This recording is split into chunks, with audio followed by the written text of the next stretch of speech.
So mga ka-DDS, nagbabalik tayo para sa isang kwento para sa bayan. So, alam niyo pagkakaiba mga ka-DDS sa politikong may kakayahan, no? Kumpara sa politikong nag-aambisyon lang. Di ba? Mapapanood niyo dito kung anong pagkakaiba nilang dalawa.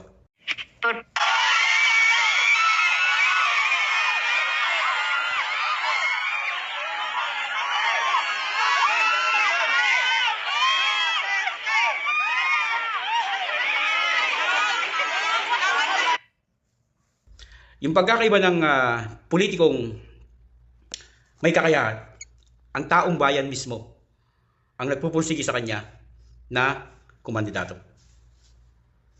Ganyan. Di ba? Ang taong bayan mismo.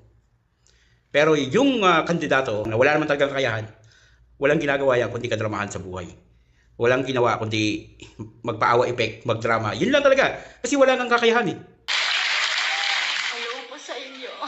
So, kami po ng buong team ko sa Senate, talagang wini-welcome home po namin kayo. Kasi home po kayo ulit dito sa ating inang bayan.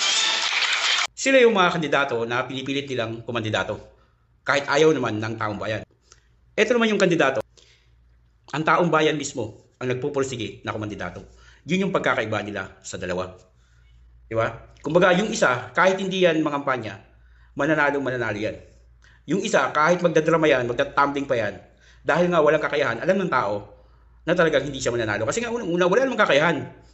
Kaya ang alam lang talaga niya is drama. Yun lang talaga kakayahan niya. Kahit na anong gawin, sila lang din yung boboto sa kanya. Ibig sabihin, kung ano lang yung numbers ng grupo nila, yun lang ang makukuha niyang boto. Baka yung iba pa doon hindi mo siya iboto eh. So yun yung pagkakaiba ng mga politiko o mga kandidato na gustong-gustong kumandidato. Yun yung pagkakaiba. Yung taong bayan mismo ang nagpupursige na kumandidato siya. Bakit makikita mo yan sa mga tampukan? Yung pagdating niya, pag nakikita siya, makikita mo yan. Ang taong bayan mismo ang nag-aano sa kanya. Lumalapit sa kanya.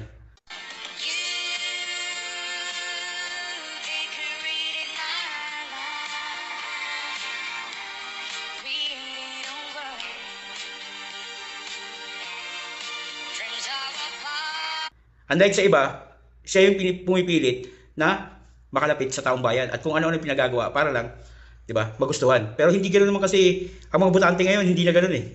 Hindi na nakukuha sa drama yung mga botante ngayon. Sa dami ng mga anomalyang naranasan natin sa gobyerno, 'di ba? Magpapaawa effect pa ba tayo sa mga kadramahan?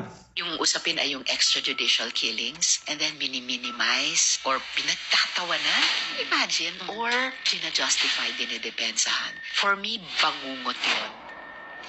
Anong klaseng mga tao magiging tayo? Anong klaseng bansa? Pag ito na yung ugali natin about this kind of violence, mass murder. Kaya Hindi na. So yun lang din talaga ang boboto sa kanya. So kung kakamping sila, yun lang din boboto sa kanila. Yun lang din kakamping. Di ba? Hindi kagaya nung kandidatong may kakayahan. Kumbaga, kahit na hindi na mangampanya yan, di ba? Ang taong bayan mismo ang magpupursige o magpupumilit na kumandidato siya. Kasi ganun ang alam ng taong bayan sa kakayahan niya. Meron talaga siyang special na katangian para maglingkod sa bayan. So ako si Samurai, para sa isang kwento, para sa bayan.